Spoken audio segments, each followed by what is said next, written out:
Et si le plus grand danger dans ta vie venait d'une voix qui semble normale, voire bien intentionnée? Parfois, les voix qui éloignent les gens de Dieu et de son plan pour leur vie semblent aimantes, protectrices, raisonnables, pleines d'émotions, voire même spirituelles.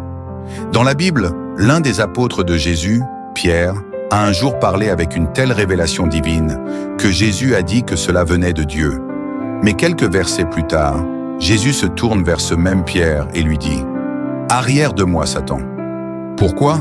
Parce que Pierre est passé d'un discernement spirituel à une pensée humaine guidée par la peur.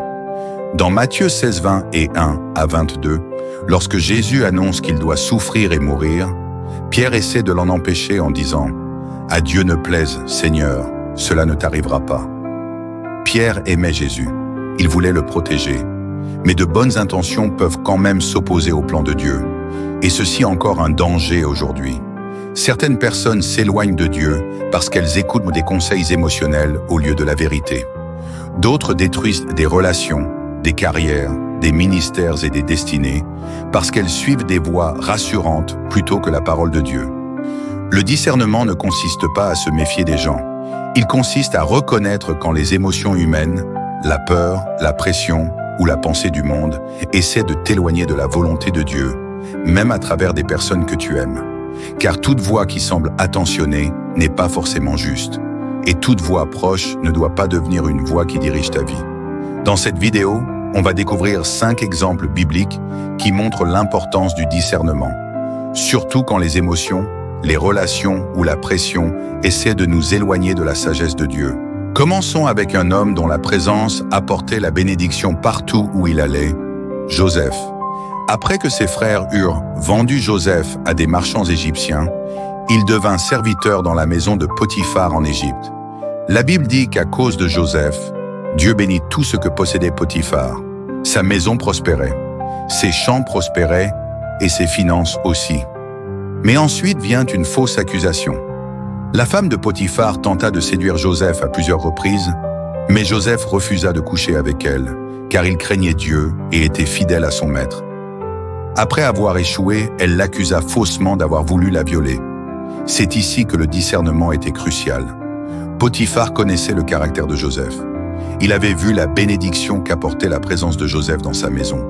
Il avait observé son intégrité, mais sous le coup de l'émotion, il accueillit l'accusation sans la juger avec discernement. Et Joseph fut jeté en prison. Combien de personnes détruisent de bonnes choses dans leur vie parce qu'elles réagissent émotionnellement au lieu de discerner spirituellement la vérité? Le discernement demande une sagesse au-delà des émotions. Tandis que Potiphar manqua de discernement, Job, quant à lui, nous donne l'exemple opposé.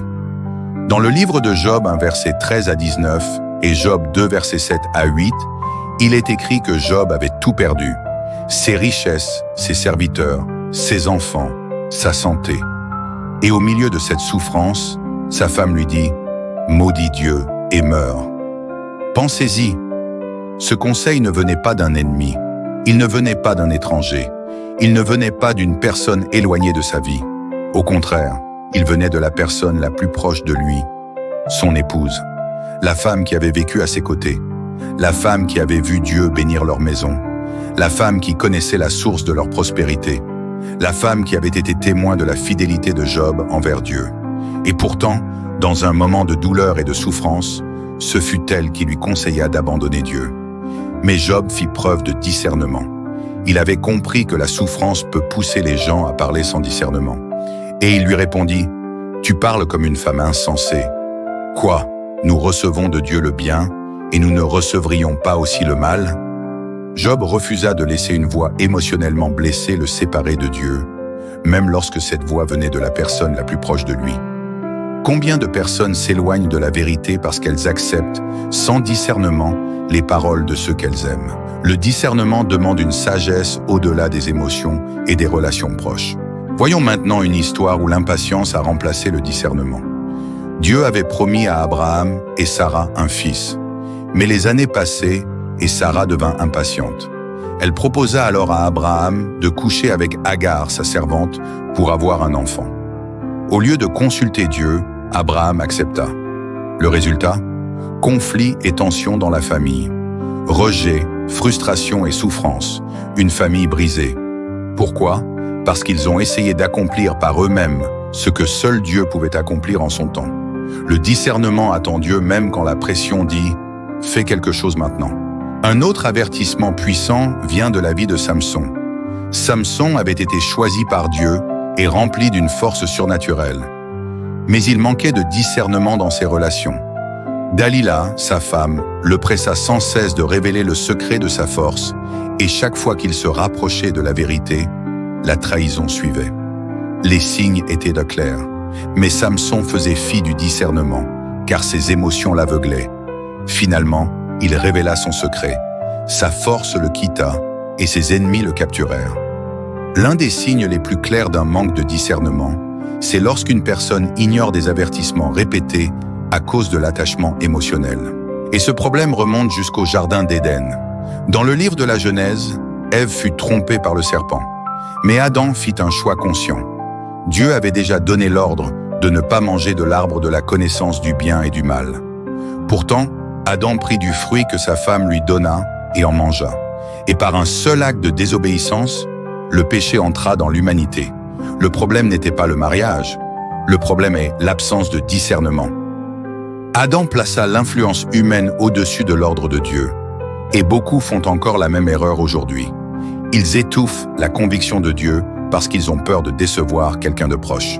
Alors que nous enseignent toutes ces histoires, le discernement est essentiel. Toutes les voies émotionnelles ne sont pas sages. Toutes les relations proches ne parlent pas avec clarté spirituelle. Et toutes les suggestions ne viennent pas de Dieu. Le discernement consiste à se demander « Est-ce conforme à la parole de Dieu ? Cela me rapproche-t-il de Dieu ou m'en éloigne-t-il ? Est-ce la sagesse ou l'émotion ? Est-ce la foi ou la peur ? Même de bonnes personnes peuvent donner de mauvais conseils. Même des personnes aimantes peuvent parler à partir de la douleur, de la peur ou de l'impatience. C'est pourquoi chaque croyant doit connaître Dieu personnellement. Le discernement ne consiste pas à se méfier des gens.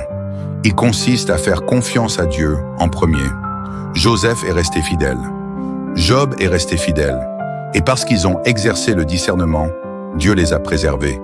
Dans un monde rempli d'opinions, de pression et d'influence, tu dois apprendre à reconnaître la voix de Dieu au-dessus de toutes les autres voix. Car une seule mauvaise décision sans discernement peut changer le cours d'une vie, mais le discernement donné par Dieu peut préserver ta destinée.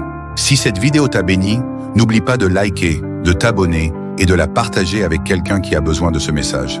Et dis-moi en commentaire, quelle histoire biblique sur le discernement t'impacte le plus? Merci d'avoir regardé et que Dieu te donne sagesse et discernement dans chacune de tes décisions.